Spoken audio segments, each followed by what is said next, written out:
La palabra de Dios en Proverbios capítulo 3 versículos del 1 al 7 nos dice: Hijo mío, no te olvides de mi enseñanza, y tu corazón guarde mis mandamientos, porque largura de días y años de vida y paz te añadirán.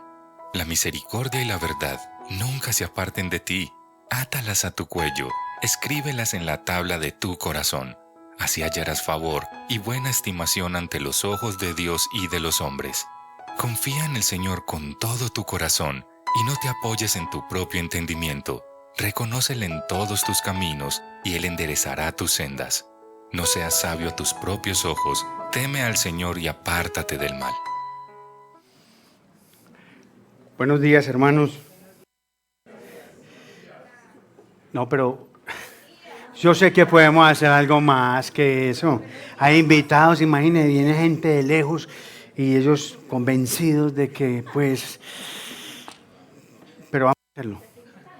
Buenos días, ¿cómo están? Ay, me encanta la espontaneidad de todos ustedes. Eso lo hacen espontáneamente. Vamos a saludarles esta mañana. En el marco de nuestro 10º aniversario, ¿saben? Estamos cumpliendo 10 años este año. ¿Sí? Ah, bueno. En la mañana le daban los de la mañana le dieron un aplauso al Señor por eso.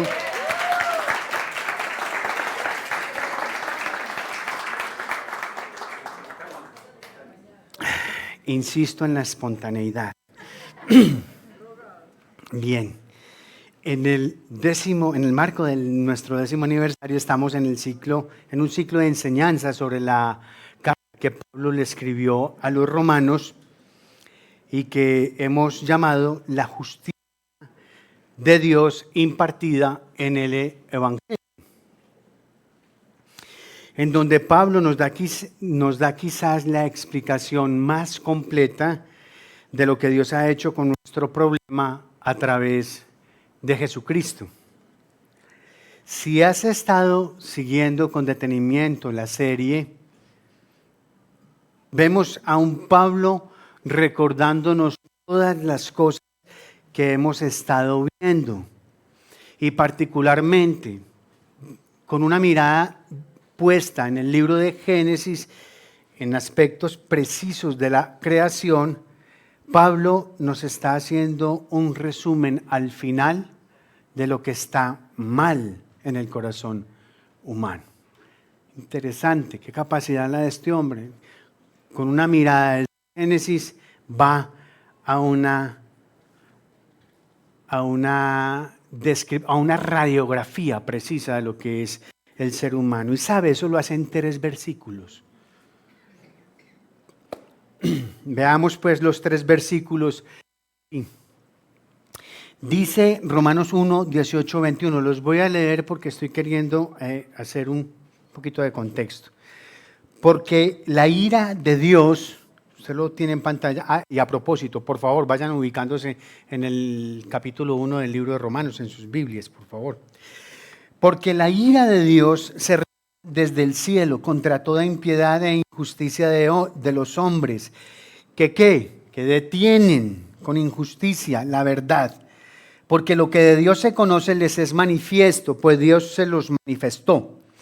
Porque las cosas invisibles de Él, su eterno poder y deidad, se hacen claramente visibles desde la creación del mundo, siendo entendidas por medio de las cosas hechas, de modo que no tienen excusa. Pues, oído a esto, habiendo conocido a Dios, no le glorificaron como a Dios, ni le dieron gracias, sino que se envanecieron en sus razonamientos y su necio corazón fue entenebrecido. El pastor Eduardo unas semanas atrás estuvo predicando sobre estos versículos. Sin embargo, yo quisiera agregar algo con el propósito de fundamentar un poco más el pasaje que vamos a estudiar a continuación.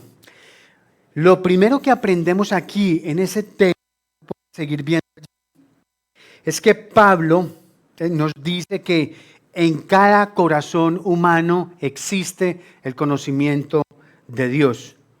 Y lo que tiene enojado al Señor es que detengamos, que suprimamos la verdad. Ahora, no se puede suprimir algo que a menos se tenga. En eso estamos claros, ¿no? No se puede suprimir algo que a menos se tenga. Ahora, ¿qué tienen ellos y qué es lo que tenemos nosotros? Se puede hablar, no es pecado hablar. ¿Qué tienen ellos y qué es lo que nosotros tenemos de acuerdo con la Escritura? Ellos tienen la verdad, nosotros tenemos la verdad. ¿Y cuál es esa verdad? La verdad es que en lo más profundo de nuestros corazones sabemos que hay un Dios y sabemos de su eterno poder y de su naturaleza divina. Eso lo sabemos.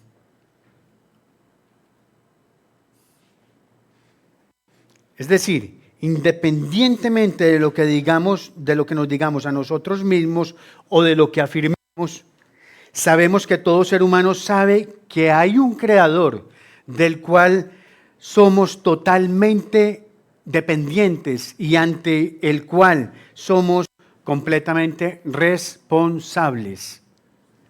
Lo sabemos en el fondo, pero lo detenemos, lo suprimimos, lo contenemos. Y aquí Pablo entonces nos está diciendo dos cosas sobre los seres humanos. Una es que todo el mundo entiende mucho sobre la verdad.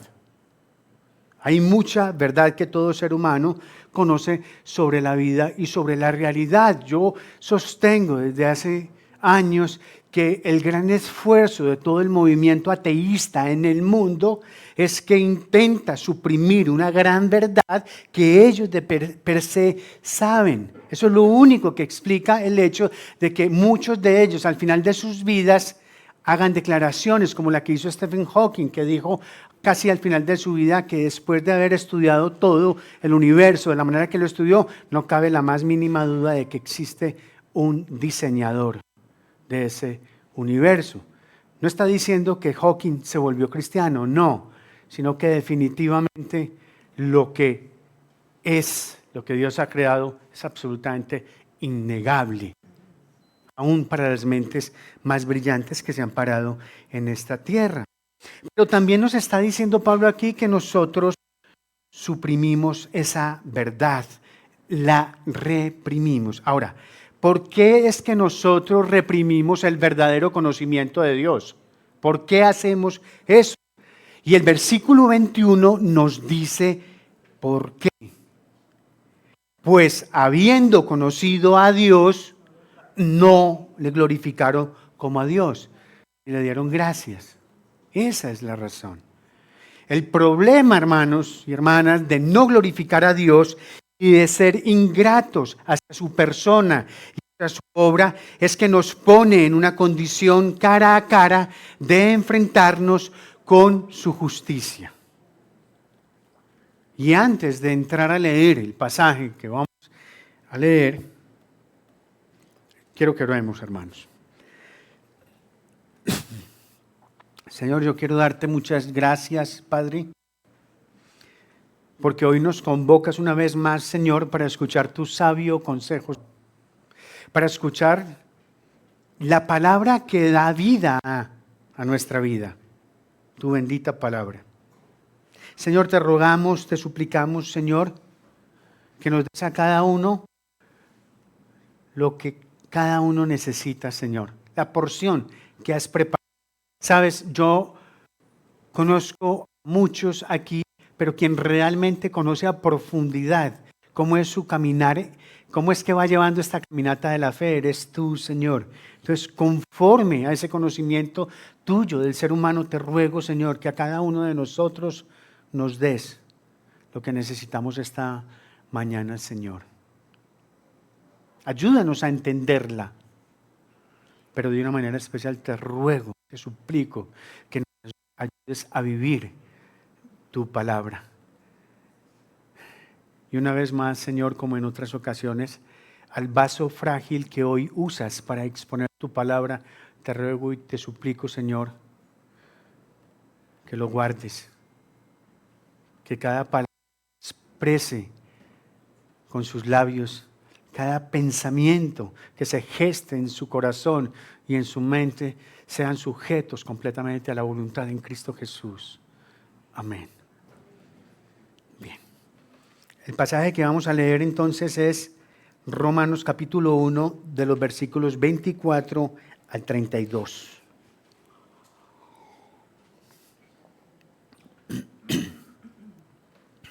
Dice la Biblia: por lo cual Dios los entregó a la impureza en la lujuria de sus corazones, de modo que deshonraron entre sí sus propios cuerpos, porque ellos cambiaron la verdad de Dios por la mentira y adoraron y sirvieron a la criatura en lugar del Creador, quien es bendito por los siglos. Amén. Por esta razón, Dios los entregó a pasiones degradantes, porque sus mujeres cambiaron la función natural por la que es contra la naturaleza. De la misma manera también los hombres, abandonando el uso natural de la mujer, se encendieron en su lujuria unos con otros, siendo hechos vergonzosos hombres con hombres y recibiendo en sí mismos el castigo correspondiente a su extravío. Y así como ellos no tuvieron a bien reconocer a Dios, Dios los entregó a una mente depravada para que hicieran las cosas que no convienen. Están llenos de toda injusticia, maldad, avaricia y malicia, llenos de envidia, homicidios, pleitos, engaños y malignidad.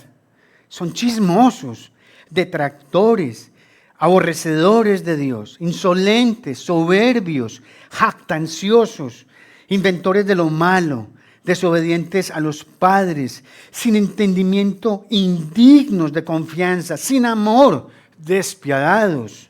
Ellos, aunque conocen el decreto de Dios, que los que practican tales cosas son dignos de muerte, no solo las hacen, sino que también dan su aprobación a los que las practican. Wow. Probablemente este sea uno de los textos más oscuros de toda la Escritura.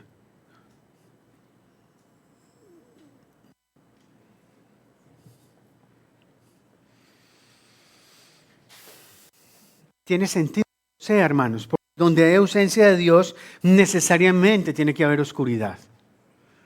Sin embargo, esto que acabamos de leer y que se ve tan oscuro y negro, sirve como fondo de telón para ver brillar en todo su esplendor la preciosa lámpara del Evangelio. No tiene sentido decir que el Evangelio es poder de Dios para salvación, como dice el apóstol Pablo en el versículo 16, si no existiera ningún libro del que necesitáramos ser salvados. Pero ahora Él quiere explicarnos cuál es ese peligro del cual necesitamos ser salvados. ¿Todos me están escuchando bien? Desde Romanos capítulo 1, versículo 18, hasta Romanos capítulo 3, versículo 20, ya nos hablaba un poco de esto nuestro querido Santi la semana pasada. Pablo nos dice que tenemos un serio problema con la justicia de Dios. Y ese es un problema que solo Dios puede resolver. Todos necesitamos esa justicia que Dios nos provee por medio del Evangelio. Una justicia que es solo por gracia, solo por Cristo y solo mediante la fe. Y aquí, a propósito, hay un dato bien interesante para que lo tengas en cuenta cuando vayas a predicar el Evangelio a alguien. Recuerda, querido hermano, hermana, que el Evangelio, que el punto de partida del Evangelio no es el amor de Dios. Que Dios revela su amor en el Evangelio, pero el punto de partida no es el amor de Dios. Cuando Pablo quiere explicar de qué trata el Evangelio, él no comienza por el amor de Dios. Él comienza ¿por qué? Por su ira. Por su ira, en el versículo 18 que leímos lo dice. El ser humano entonces ha decidido darle un golpe de estado al Dios supremo del universo, tratando de sacar a Dios del lugar que a Él le corresponde, de su trono, para colocarse a sí mismo en ese lugar. Eso lo ha hecho a lo largo de la historia y lo seguirá haciendo hasta el final. El hombre no quiere reconocer que solo Dios merece gloria, que solo Dios merece adoración y que Él es el creador de todo y es quien sustenta la creación.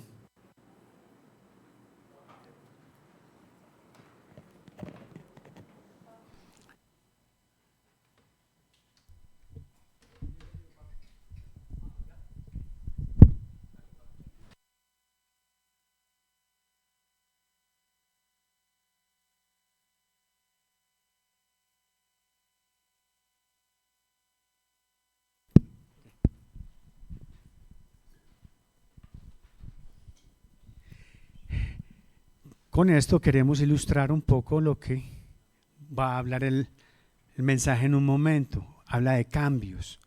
Habla de cambios. Usted va a entender en un momento por qué ilustramos esto con este concepto. Nos quedó bastante bien, Víctor. Bien, bien. Ni que lo hubiéramos ensayado.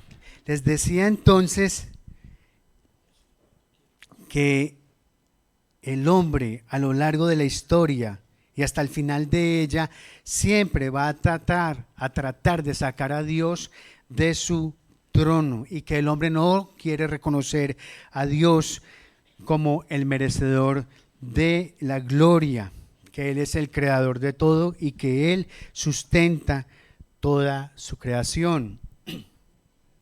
Dios es perfectamente santo y justo y no puede reaccionar con indiferencia ante la necedad y la rebeldía del corazón nuestro. Dios, hermanos, se opone al pecado en todas sus manifestaciones y está resuelto a castigarlo debidamente. Y eso, queridos, es la ira de Dios.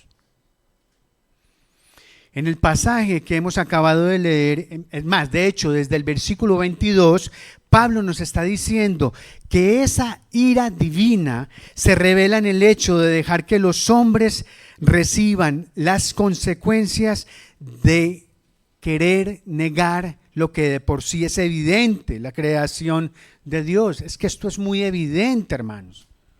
Usted se para en la puerta y mira para el cielo y solo ver un firmamento estrellado es que es muy evidente.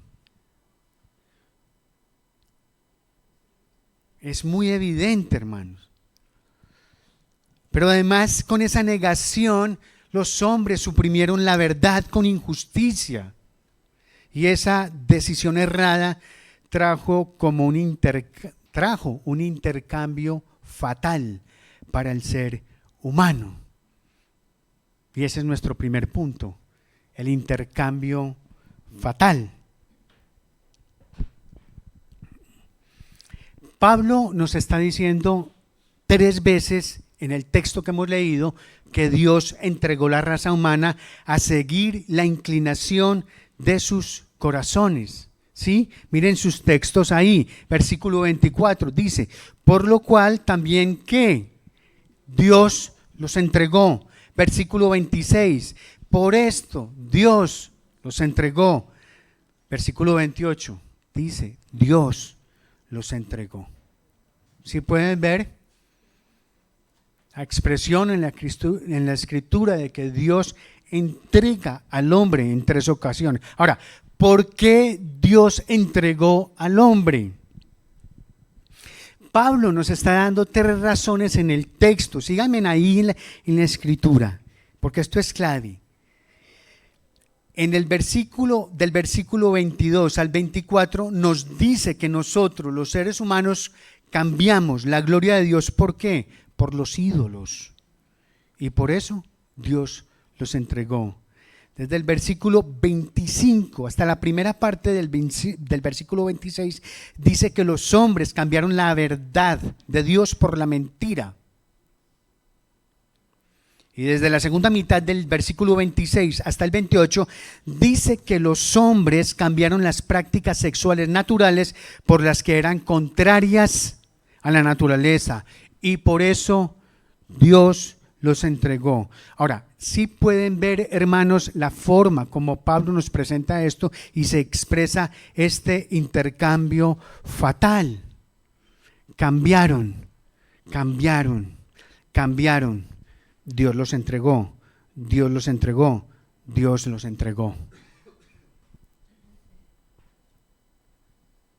Ahora, vamos a ver entonces el primer intercambio, que lo tienen en pantalla. Los hombres cambiaron la gloria de Dios por los ídolos, versículos 23 y 25. Y oído aquí, básicamente lo que Pablo nos está diciendo es que o adoras al Creador o adoras una criatura. Pero no existe la posibilidad de no adorar ni servir a nada, a pesar de que muchas personas dicen que no adoran ni sirven a nada o a nadie. Eso no es posible, no lo es. ¿Y por qué no es posible? Porque si no adoras al Dios verdadero, y ojo con esto, si no adoras al Dios verdadero, y nadie lo puede hacer sin el poder del Espíritu Santo, entonces tú tienes que estar adorando algo más. Algo tienes que estar adorando.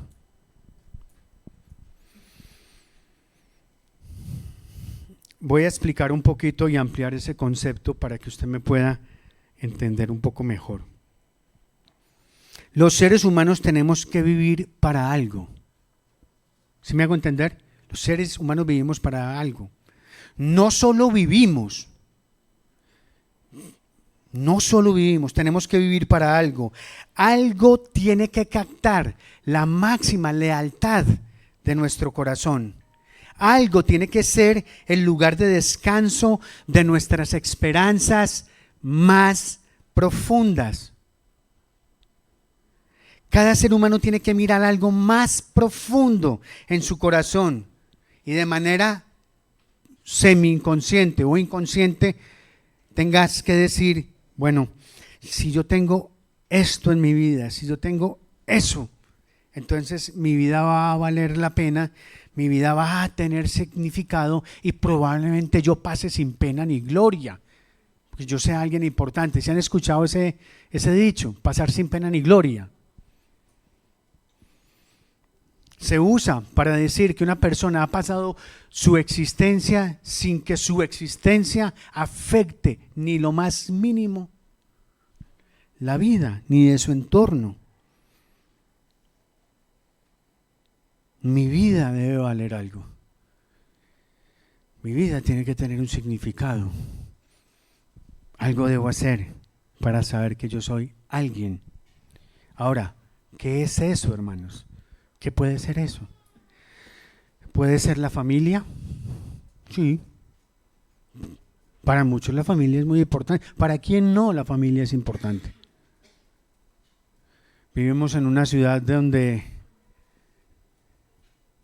en una ocasión, en un tiempo el apellido era importante y todavía en algunos círculos el apellido es importante. Si tú eres, no digo. El trabajo puede ser algo muy importante para una persona. Tu profesión, tus logros académicos o quizás tus logros personales. Y seamos honestos, hermanos, ¿por qué no? Tu ministerio también, para quienes sirven. Y lo que sea, hermanos, y lo que sea eso, donde están tus esperanzas más profundas, donde esté tu máxima lealtad, eso es lo que adoras. ¿Estamos ahí? ¿Me siguen? ¿Está claro para todos? ¿Sí? Muy bien, entonces, hermanos, eso quiere decir que la idolatría es inevitable. La idolatría es inevitable. todo puede ser un ídolo y todo puede servir como un ídolo. Y lo voy a demostrar con el siguiente argumento. Todos aquí, eso espero, cuando nos entregamos a Cristo, tal vez Él quebrantó el poder de nuestros ídolos y comenzamos entonces a entender cómo es que era Cristo. El Espíritu Santo entonces hizo morada en nuestras vidas, pero todavía está esa lucha allí permanente entre el nuevo yo y el viejo yo. Y saben, el viejo yo sigue aferrado a los ídolos. Y esa lucha va a estar allí hasta el final. Y aparte de la obra del Espíritu Santo, yo lo que quiero decirte, amada iglesia del Redil Laureles, es que tenemos un problema muy, pero muy serio con la idolatría. Muy serio con la idolatría. Y la pregunta que yo te hago es, ¿sabes cuáles son tus ídolos? ¿Los conoces? ¿Ah? ¿Saben? No tienen que responder, no es para levantar la mano, pero saben. ¿Saben cuáles son sus ídolos? ¿Puedes identificar a esos ídolos que tienes en tu corazón? Y ya sabes que cuando hablamos de ídolos no estamos hablando de estatuillas.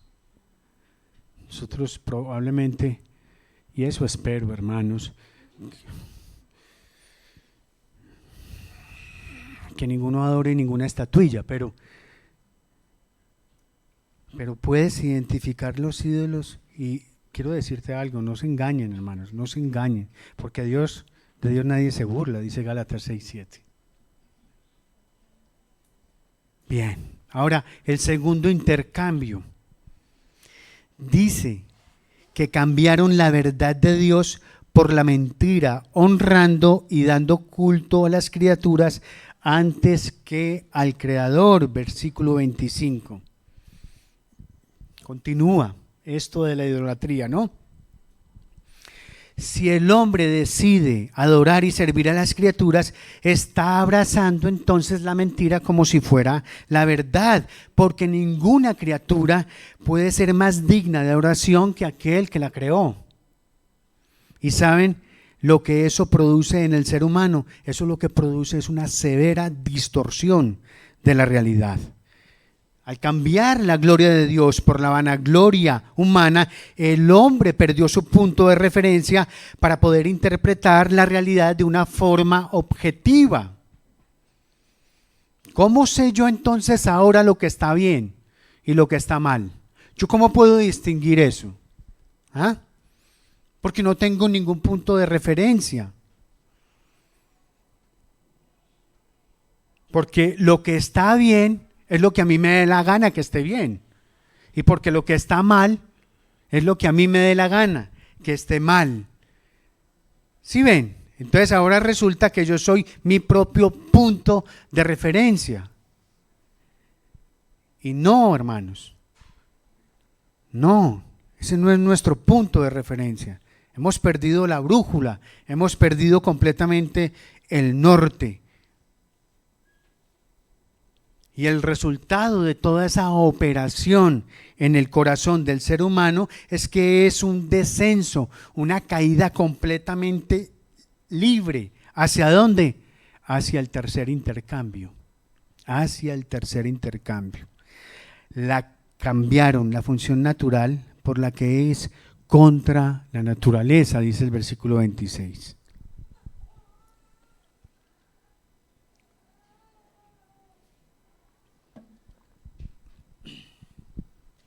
Uno de los grandes temas de la Biblia, desde el Antiguo al Nuevo, hasta el Nuevo Testamento, es que la idolatría lleva al endurecimiento, lleva a un corazón de piedra, lleva a la deshumanización.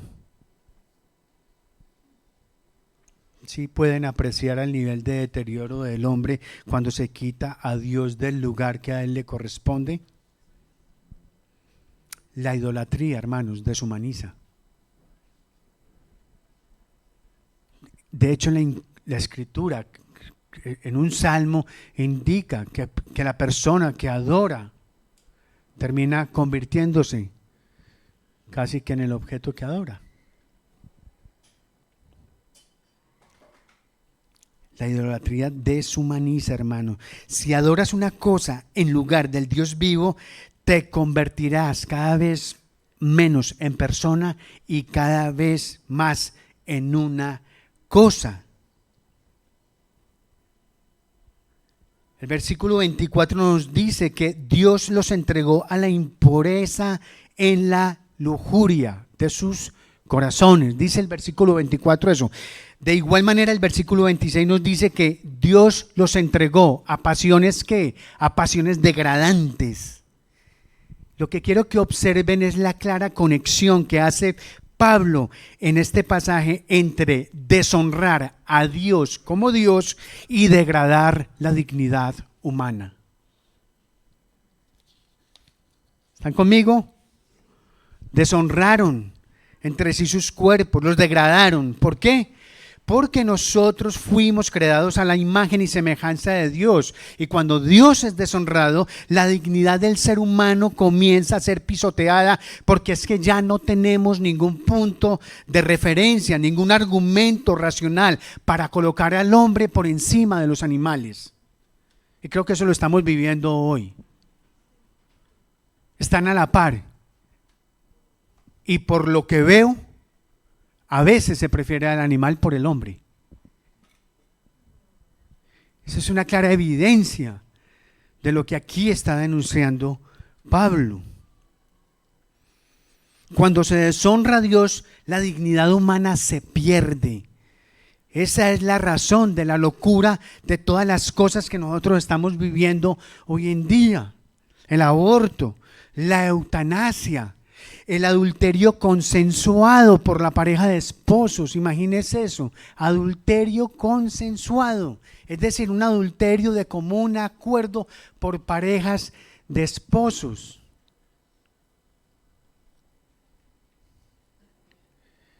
La sexualidad de hombres con hombres, de mujeres con mujeres, de ellas con ellas, la sexualidad de los seres humanos con animales.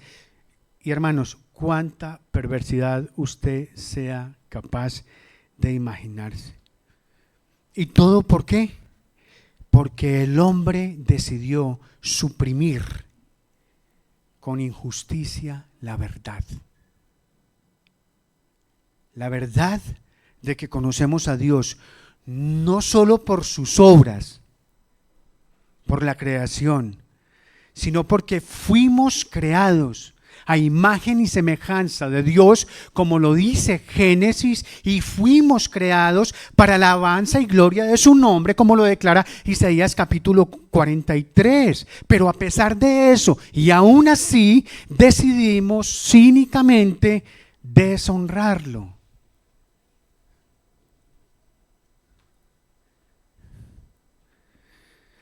Pero el texto nos dice que Dios los entregó a los deseos más profundos de su corazón. Eso dice el texto. Los entregó a los deseos más profundos de su corazón. Voy a pedirle, hermano, que ponga muchísima atención a lo que va a leer a continuación, porque esto es clave para sus luchas entre el viejo hombre y el nuevo hombre.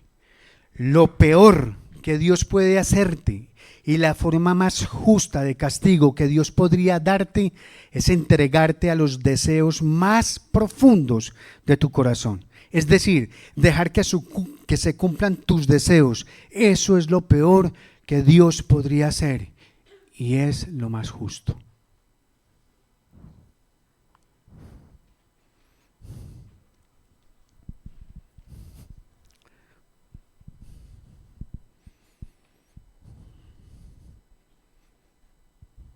Es lo peor que te puede hacer Dios. Pero también es lo más justo. Refleja completamente su justicia. Y voy a explicar esto con un ejemplo muy claro, tomado de Richard Baxter, quien fue un puritano, que en el siglo XVII, un hombre que le hizo muchísimo bien a la iglesia, él escribió sobre los problemas espirituales particulares y estuvo reflexionando sobre lo que sucede en tu corazón si tú estableces el dinero como tu ídolo. Es decir, si en tu corazón se ha puesto el dinero como tu ídolo y obtienes el dinero, dice Baxter que estas cosas suceden. Primero, confundes la riqueza con el carácter. Confundes la riqueza con el carácter. Entonces aquí estás. Vienes de abajo. Nadie te ha dado nada. Has estado trabajando como una bestia, con todo, empeño, tesón, el hacha que mis mayores me dejaron por herencia y todas esas cosas que te sacan ese cuello. ¿Y tú qué? Conseguiste plata. Entonces cuando preguntan por Pepe, ¿qué dicen de Pepe? Oh, Pepe está muy platudo, pero esa es plata de bien. ¿Ha escuchado usted esa expresión? Esa es plata. ¿Qué quiere decir la plata de bien? Que ha sido trabajada, sudada, con honestidad, no le ha quitado un peso a nadie, eso ha sido tesón, entrega, mañana, tarde y noche, ¿cierto? Claro.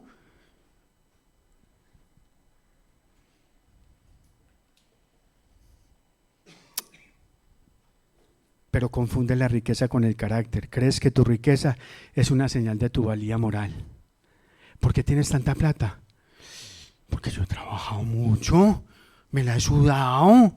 Han sido trasnochos, no le he quitado un peso a nadie y ha sido con toda la entrega y la pasión del caso. Entonces, eso está definiendo tu escala moral. Segundo, ¿qué pasa siguiente? Estamos hablando de Pepe, ¿cierto? Entonces, Pepe se vuelve orgulloso. ¿Cómo se vuelve orgulloso? Ya Pepe está muy platudo, entonces ya Pepe es experto en todo. Él sabe de todo.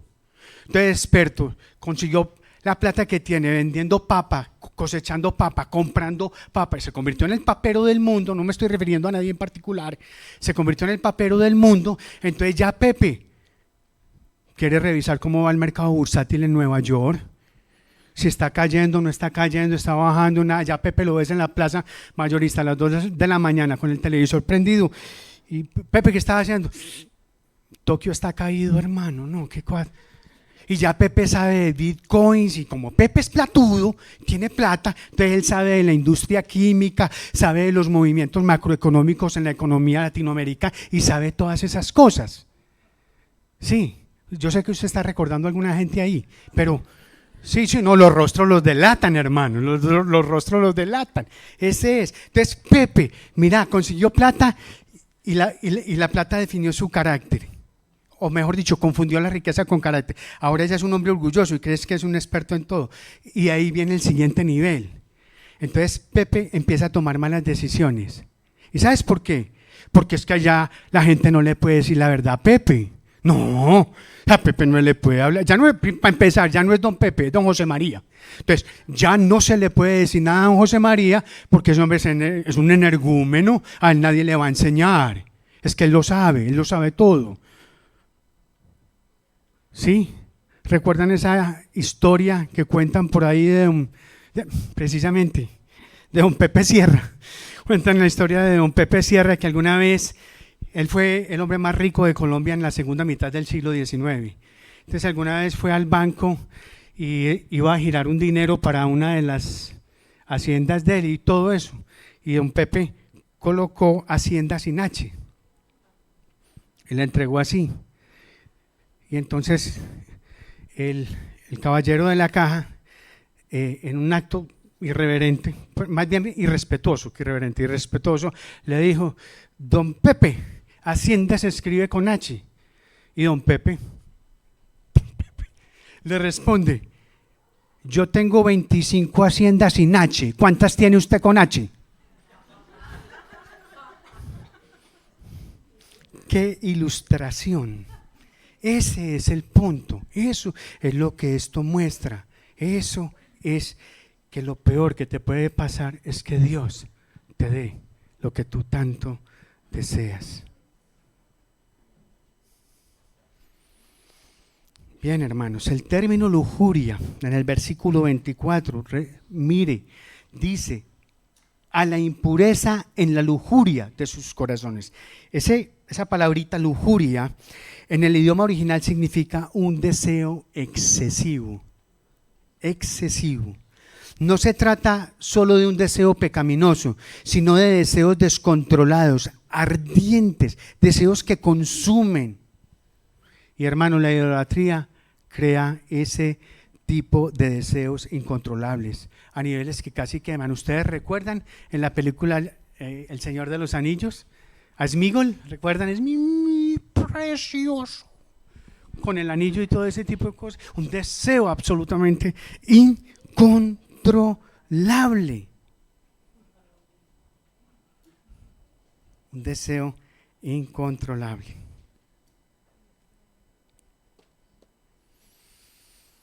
Quiero ilustrar eso de la siguiente manera, hermanos. En Gálatas capítulo 4, Pablo está confrontando a la iglesia de Galacia por acoger con entusiasmo las ideas judaizantes de un evangelio basado en la ley. Esa fue una de las grandes luchas del apóstol Pablo con la iglesia de allá. Él les predicaba el evangelio de la gracia, luego llegaban unos infelices y les predicaban sobre la ley y eso, entonces ya los de Galacia querían circuncidarse y hacer un poco de seguir todo ese tipo de cosas. Esa fue una gran lucha de ahí. ¿Estamos ahí? ¿Me están siguiendo? Muy bien. Entonces, con eso en mente, con esa historia en mente, ahora pensemos en nosotros. ¿Qué pasa si haces de tu rectitud moral un ídolo? ¿Qué pasa si haces de tu rectitud moral un ídolo? ¿Qué pasa si realmente crees que porque eres una buena persona y has trabajado muchísimo para ser una buena persona, Dios te debe una buena vida? Ojo, Dios te debe una buena vida.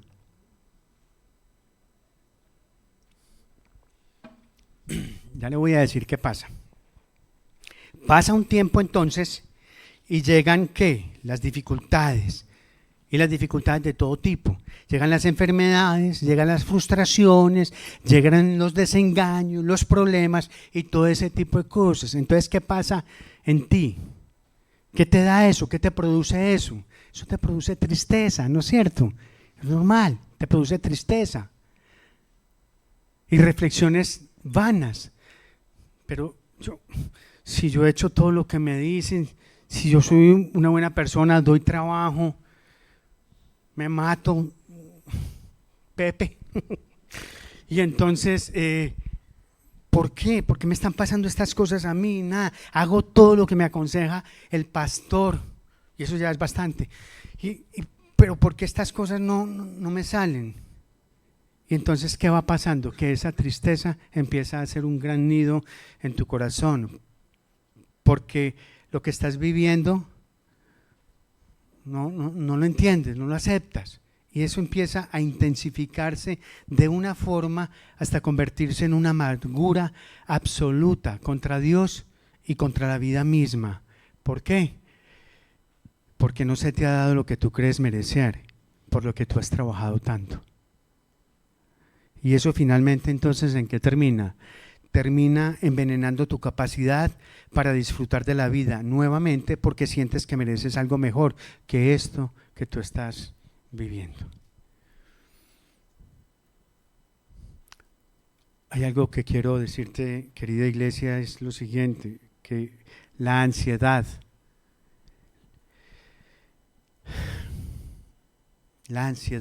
la culpa y la ira que puedes estar sintiendo en estos momentos no son causadas por las circunstancias ni por las adversidades que tú tienes, sino por tu confianza excesiva en unas cosas que son completamente limitadas, buscando en ellas lo que solo Jesús puede darte.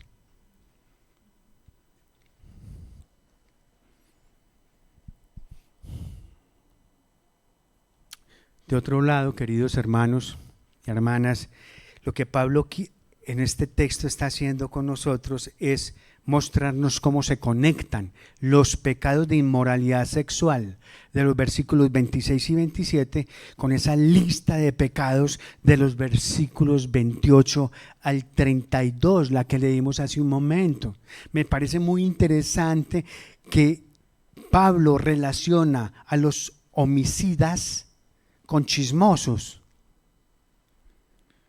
Puede que a usted lo de homicida no le suene ni le pegue, pero reflexione. Relaciona a los desobedientes a los padres con personas despiadadas y con la lista de pecados de inmoralidad sexual que están más atrás. Lo que Pablo nos está queriendo decir aquí, hermanos, es que todos los pecados, todos, absolutamente todos, sin importar cuál sea, tiene su origen en el hecho de no querer honrar a Dios como Dios. Todos son fruto de la idolatría. Todos, absolutamente todos son fruto de la idolatría, porque todos hemos cambiado la gloria de Dios por la vanagloria de los hombres, y todos hemos cambiado la verdad de Dios por la mentira. Unos lo dejan ver de una manera, otros lo dejan ver de otra, pero todos, absolutamente todos, hemos detenido la injusticia, hemos detenido con injusticia la verdad. Y sabes, esto incluye a los religiosos moralistas que quieren salvarse por sus propios méritos.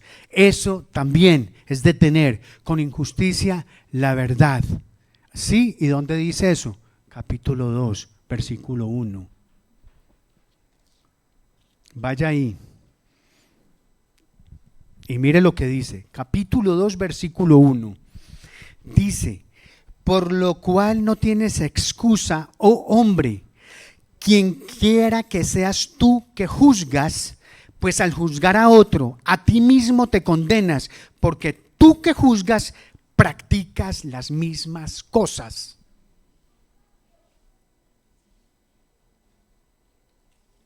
El que juzga no está a un nivel distinto del inmoral sexual.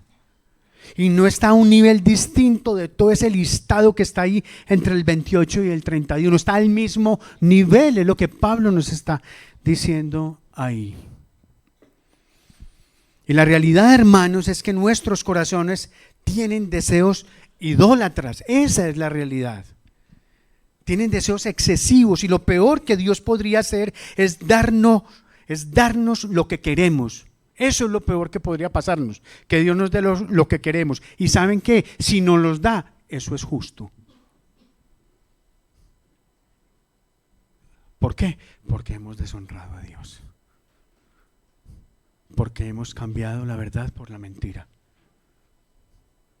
Y porque hemos suprimido la verdad. Porque hemos suprimido con injusticia la verdad.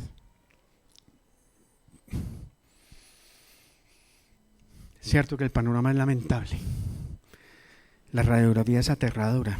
Ahora, ¿cómo podemos salir de una situación tan lamentable como la que describe Pablo en estos versículos? ¿Cómo nosotros podemos escapar? Y la respuesta a estas preguntas la encontramos en el intercambio glorioso que Dios dispuso para salir de este estado de condenación, que es nuestro segundo punto, el intercambio glorioso.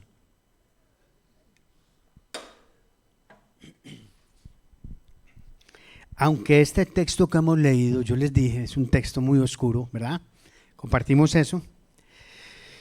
Sí nos da una pista, una muy pequeña pista. Miren el versículo 25. Es una cosita pequeñita, pero allí está. Cuando Pablo, al referirse al Creador, ¿qué dice en la parte final del versículo 25? Quien es bendito por los siglos. Amén. Quien es bendito por los siglos. Amén. Ahora, piensen conmigo una cosa por un momento, hermanos. La primera cosa que tienes que hacer si quieres escapar de los ídolos de tu corazón y del endurecimiento que ellos conllevan es no desperdiciar tus tristezas. no puedes botar tus tristezas, no las puedes subestimar, no las puedes apartar, eso no lo puedes hacer. Tienes que aprovechar tus decepciones. ¿Y sabes para qué? Para hacer lo que los ángeles hacen. ¿Y qué es lo que los ángeles hacen? Alaban al Señor. Alaban al Señor. Alaban sin cesar, dice la Escritura. La única manera de que tu corazón deje de adorar otras cosas es que tu corazón adore la persona correcta. Y para hacer eso, ¿qué tienes que hacer? Tienes que alabar, alabar, alabar sin cesar, como los ángeles lo hacen.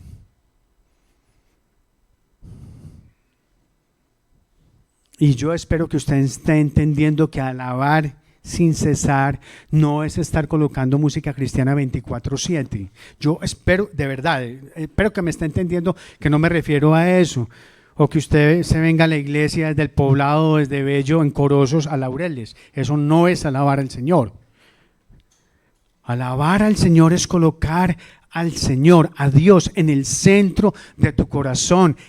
La prioridad número uno, que sea Él. Él es el único que te puede proteger de todos los ídolos que te acechan. Si quitas el trono de tu ídolo de ahí y pones a Dios, Él ocupará todo. Él ocupará todo.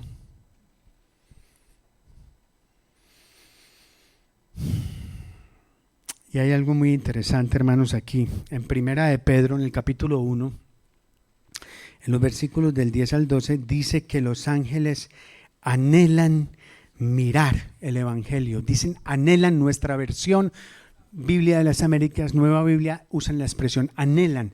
La Reina Valera y otras usan la expresión desean, desean. Y esa palabra anhelan en nuestra versión o desean, en el idioma original es la misma palabra que se traduce como lujuria en el versículo 24. Es la misma. Es decir, entonces, que los ángeles desean excesivamente el Evangelio. Los ángeles desean profundamente el Evangelio. Y es Evangelio lo que Dios hizo para resolver este problema. En la carta a los Romanos, la palabra entregar aparece 4 veces. Y 3 de esas 4 veces ya la vimos en este capítulo. Ahora, ¿saben dónde está la otra palabra? ¿Saben dónde está la otra palabra, entregar? Está en el capítulo 8, versículos 31 a 32. Ya lo vamos a ver en la pantalla. Capítulo 8, 31, 32. ¿Qué dice? ¿Ya llegamos? Dice, entonces, ¿qué diremos a esto? Si Dios está por nosotros, ¿quién estará contra nosotros? Y ojo aquí, el que no negó ni a su propio hijo, sino que ¿qué? Lo entregó por todos nosotros. ¿Cómo no nos dará también junto con Él todas las cosas? El mismo Dios que entregó a una humanidad pecadora a seguir los deseos de su corazón es el mismo Dios que entregó a su Hijo y cargó sobre Él la ira omnipotente que todos nosotros merecemos por nuestros pecados, para que todo aquel que cree en Él no se pierda, mas tenga vida eterna. Sí, hermanos, hermanas, Dios también a Él lo entregó. Toda esa recua de pecados de Romanos 1, capítulo 20, versículo 21 al 31, serán todos, absolutamente todos, perdonados por creer en Cristo. ¿Y saben por qué? Por esto, porque Dios el Hijo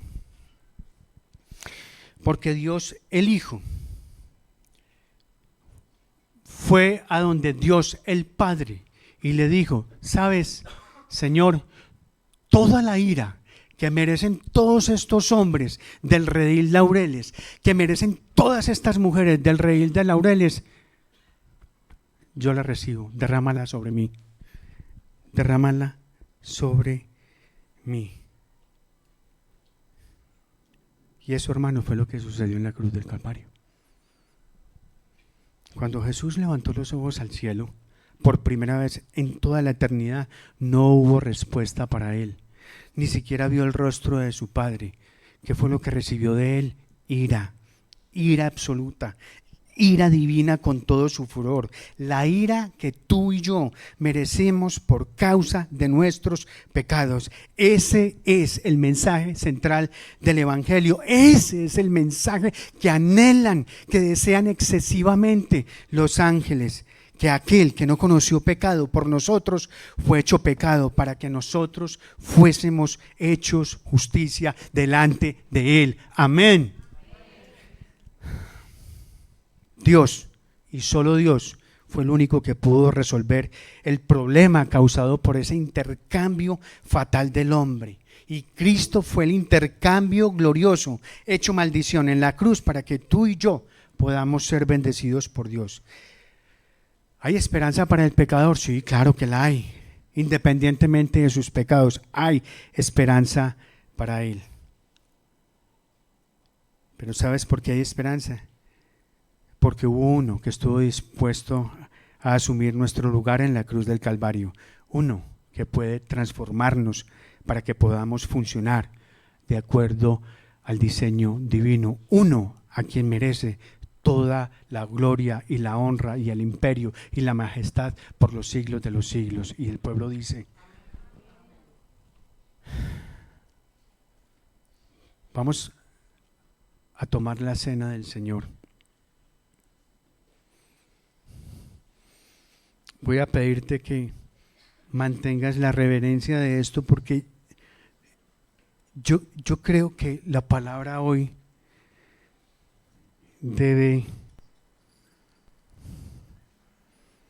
confrontarte, hermanos. Yo quiero preguntarte como reflexión, quiero preguntarte lo siguiente: ¿qué cosas has cambiado? ¿Qué cosas has cambiado?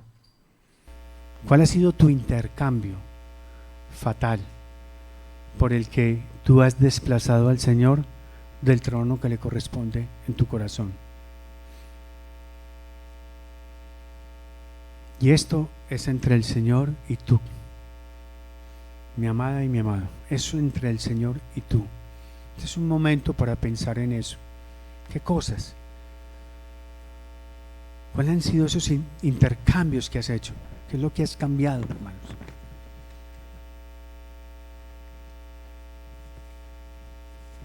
Y es un buen momento para pedirle perdón, confesarle esto al Señor y pedirle perdón. Aún estamos a tiempo, hermanos, de suplicarle y de poderle decir: Señor, tú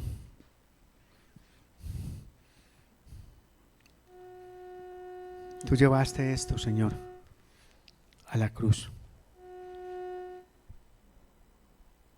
Este es un momento, yo quiero pedirte que estés reflexionando en esto. O sea, no es tiempo de hablar con nadie, es tiempo solamente de reflexionar, y quiero que lo hagas mientras te levantas y tomas los elementos de la Santa Cena y regresas a tu lugar. Pero quiero recordarte algo, mi querido hermano y hermana. Quiero recordarte que el que coma el pan o beba la copa del Señor indignamente será culpable del cuerpo y de la sangre del Señor. Por tanto, examínese cada uno a sí mismo y entonces coma del pan y beba de la copa. Porque el que come y bebe sin discernir correctamente el cuerpo del Señor, come y bebe juicio para ti. Examínese, nos dice la Escritura, a cada uno. Examínese cada uno. Momento para reflexionar en qué cosas hemos cambiado nosotros. La gloria que le corresponde al Señor. Y qué cosas tienen que ser destronadas de nuestro corazón para darle el lugar al Señor que Él le merece. pueden irse acercando, hermanos, a tomar los alimentos en silencio y regresar a su sitio para que los compartamos juntos.